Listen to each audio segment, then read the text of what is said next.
Bonjour à tous, aujourd'hui on se retrouve donc pour une nouvelle vidéo, je dirais un peu similaire à la vidéo précédente où j'avais présenté le Scube classique. Aujourd'hui on va passer au Scube Diamond. Je dis qu'il est très similaire vu qu'en fait il se ressemble énormément.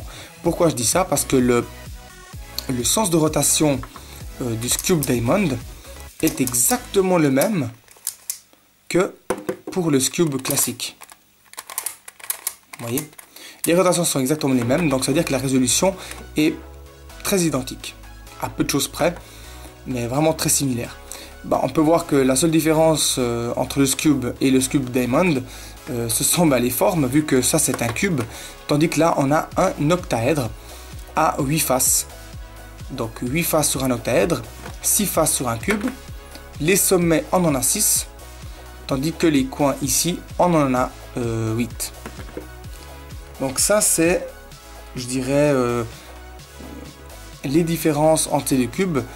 Une chose importante pour la résolution qui va nous aider en fait à résoudre le Scube Diamond, qui va vous aider à le comprendre, c'est qu'en fait les sommets, si vous prenez un sommet et vous le mettez devant vous, vous verrez que ces sommets remplacent en fait le centre d'un cube normal.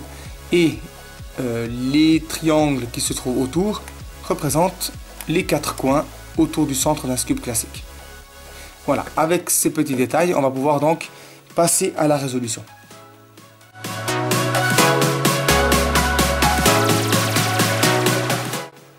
Alors, j'ai mélangé le Scube Diamond. La première étape va se dérouler de la même manière que pour le Scube classique. On va devoir faire une première face. Alors, sur le Scube Diamond, la première face, en fait, elle est représentée de cette manière. On va prendre un des sommets. Moi, je prends toujours celui-ci. On a le rouge, blanc, violet, vert. Un centre et les quatre triangles ici qui représentent, on a dit, les 4 coins là du Scube standard. Ça veut dire qu'on va devoir en fait placer les 4 centres par rapport à ce centre. Alors c'est intuitif, c'est rien de compliqué, donc c'est à dire qu'on va amener le centre blanc par exemple, ici le triangle blanc devant celui-ci, en faisant tout simplement ça. Pour le vert c'est la même chose. Pour le rouge, ici, et pour le violet, ici. Et vous voyez qu'on a terminé la première phase. Donc vous voyez, c'est très très facile.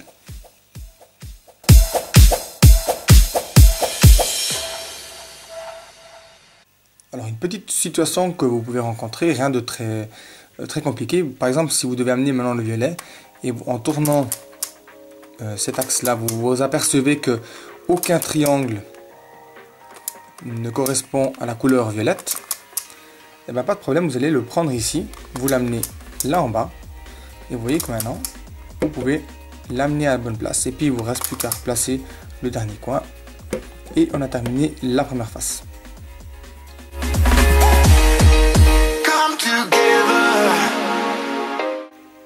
Pour la deuxième étape, elle est un petit peu différente en fait que l'étape du Scube classique où on a dû d'abord placer les coins et ensuite on s'occupait des centres. Ici, on va s'occuper que des centres, donc des sommets, et on va pas s'occuper de ces triangles là, donc des triangles qui se trouvent autour en fait de chaque sommet. On s'en occupe pas, on va placer les coins au milieu de ceux-ci. Alors pour faire ça, donc on place donc la face qu'on a, donc la première étape, la face qu'on a fait dans la première étape, on la place dessous et on va devoir donc placer tous les autres centres. Ça veut dire que il va falloir repérer le coin qui se trouve à l'opposé ici et on va devoir regarder où est-ce que lui doit aller se placer. Ça veut dire quoi? Ça veut dire que le jaune, orange, violet, rouge doit venir se placer entre ces 4 triangles, entre le centre, les coins rouge, violet, orange et jaune. Donc celui-ci doit venir se placer là. Pour faire ça, on se place comme ça. Et on applique le même algorithme que je vous avais appris dans le Scube classique. C'est-à-dire R', L, R, L'.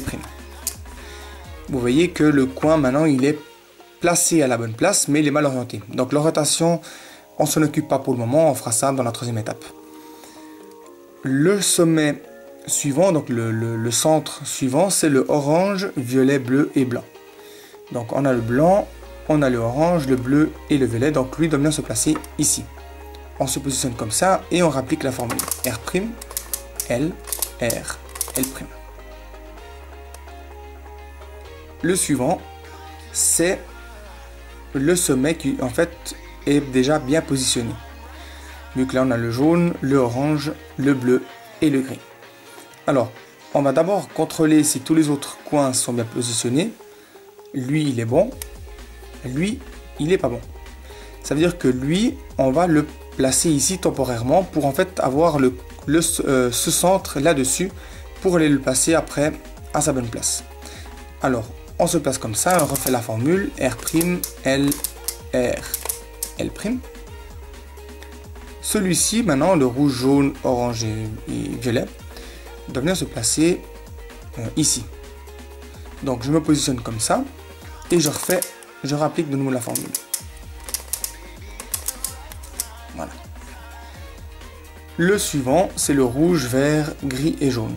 Donc, rouge, vert, jaune et gris. Donc, lui doit venir se placer ici. On refait la formule R', L, R, L'. Maintenant, je vois que tous nos... Non, c'est pas vrai. Il reste en fait celui-ci en fait qui doit venir se placer ici. Donc le bleu, vert, blanc et gris doivent venir se placer ici. On refait la formule R', L, R, L'.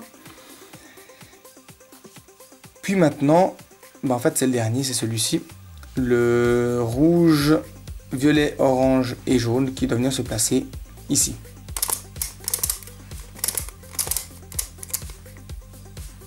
Voilà. Maintenant on peut dire que on a placé correctement tous nos sommets. On va donc pouvoir maintenant les orienter correctement.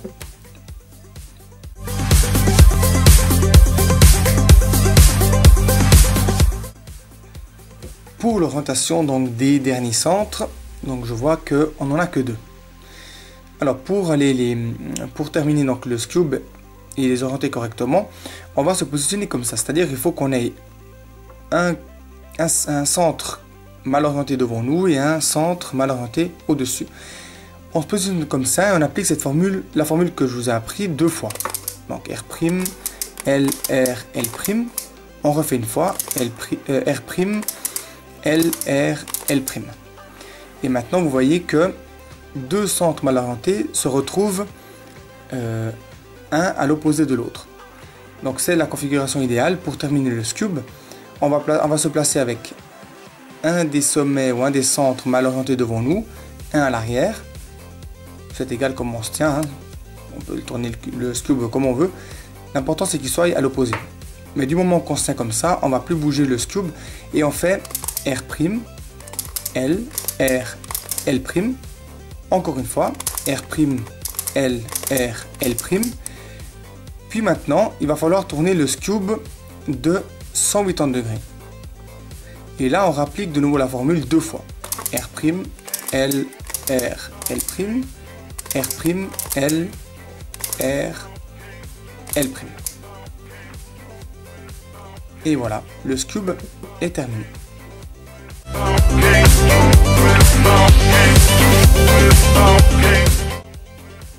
J'espère vous avoir aidé avec cette vidéo à résoudre le Scube Diamond et sur la vidéo précédente le Scube classique. Donc vous devez savoir qu'en fait il y a une série de 3 Scubes, le Scube classique, le Scube Diamond et il manque en fait le Scube Ultimate que j'ai toujours pas reçu, je l'ai commandé.